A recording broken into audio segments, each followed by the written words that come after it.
Chakramata YouTube channel ವೀಕ್ಷಕರಿಗೆ ನನ್ನ ಹೃತ್ಪೂರ್ವಕ ನಮಸ್ಕಾರಗಳು. ಸುಭಾಷಿತ: ನಮ್ಮ ಬಾಯಿಗೆ ಹೋಗುವ ಆಹಾರ ಎಷ್ಟು ಶುದ್ಧವಾಗಿರಬೇಕೋ ಹಾಗೇ ಬಾಯಿಂದ ಹೊರಬರುವ ಮಾತುಗಳು ಅಷ್ಟೇ ಶುದ್ಧವಾಗಿರಬೇಕು.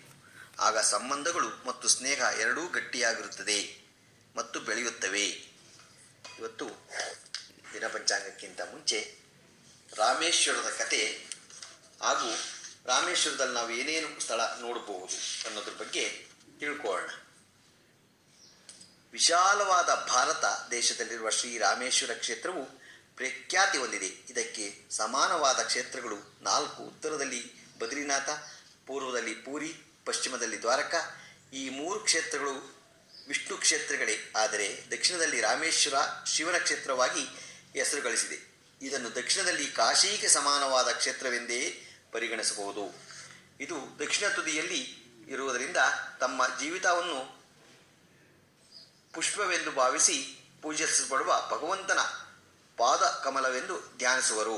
ನಮ್ಮ ಹಿಂದೂಗಳಲ್ಲಿ ಒಬ್ಬ ಯಾತ್ರಿಕರು ಕಾಶಿಯಿಂದ ರಾಮೇಶ್ವರಕ್ಕೆ ಸೇರುತ್ತಲೇ ತಮ್ಮ ಯಾತ್ರಾ ಪಥ ಮುಗಿಯುತ್ತೆನ್ನುವ ಗಾಢ ವಿಶ್ವಾಸವಿದೆ. ಹೀಗೆ 3 ಬಾರಿ ಹೋಗಿ ಬಂದರೆ ಯಾತ್ರೆ ಸಂಪೂರ್ಣವೆಂದು ತಿಳಿಯುತ್ತಾರೆ. ರಾಮೇಶ್ವರದಿಂದ ನಮ್ಮ ವಿಜ್ಞಾನ ಮತವು, ವೇದಾಂತವು, ನಾಗರಿಕತೆಯು ದಿನದಕ್ಕೆ ಅಭಿವೃದ್ಧಿ ಹೊಂದುತ್ತಿದೆ. ಇಲ್ಲಿ ಹಿಂದೂ ದೇವಾಲಯಗಳಲ್ಲಿ ವೈದಿಕ ಮತ್ತು ಆಗಮ ಸಂಪ್ರದಾಯಗಳಲ್ಲಿ ಪೂಜೆ ನೆರವೇರಿಸುತ್ತಾರೆ.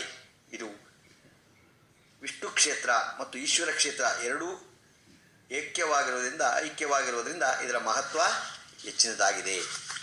ಅಲ್ಲಿ ರಾಮೇಶ್ವರದಲ್ಲಿ ಏನೇನು ನೋಡ್ಬೋದು ನಾವು? ಒಳಾಂಗಣದಲ್ಲಿ ಶ್ರೀ ವಿಘ್ನೇಶ್ವರ ದೇವಸ್ಥಾನ, ರಾಮನಾಥ ಸ್ವಾಮಿ, ಶ್ರೀ ಪರ್ವತವರ್ಧಿನಿ, ಶ್ರೀ ವಿಶ್ವನಾಥ, ಶ್ರೀ ವಿಶಾಲಾಕ್ಷಿ, ಸೇತುಮಾಧವ, ಜ್ಯೋತಿರ್ಲಿಂಗ, ಶಾಸ್ತ್ರಲಿಂಗ, ವಜ್ರೇಶ್ವರ, ನಟರಾಜ 3 ಕಡೆ ಇದೆ.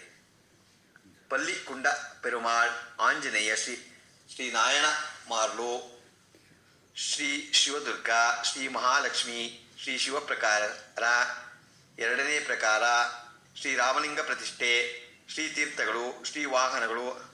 ಹೊರಾಂಗಣದಲ್ಲಿ ಆಚೆಗಡೆ ಅಗ್ನಿತೀರ್ಥ, ಲಕ್ಷ್ಮಣ ತೀರ್ಥ, ರಾಮತೀರ್ಥ, ಗಂಧಮಾಧವ ತೀರ್ಥ, ಶ್ರೀ ಕೋದಂಡರಾಮ ದೇವಾಲಯ, ಪಾಂಬನ್ ಸೇತುವೆ ಇವೆಲ್ಲ ನಾವು ನೋಡ್ಬೋದು. ಇವತ್ತು ರಾಮೇಶ್ವರದ ಬಗ್ಗೆ ಮತ್ತು ಆಚೆಗೆ ಒಳಗಡೆ ಏನೇನು ನೋಡ್ಬೋದು ಅನ್ನೋದ್ರ ಬಗ್ಗೆ ತಿಳ್ಕೊಂಡು ಇವತ್ತು ದಿನಪಂಚಾಂಗವನ್ನು ತಿಳ್ಕೊಳ್ಳೋಣ. ದಿನಾಂಕ 6/10/2024 ಭಾನುವಾರ.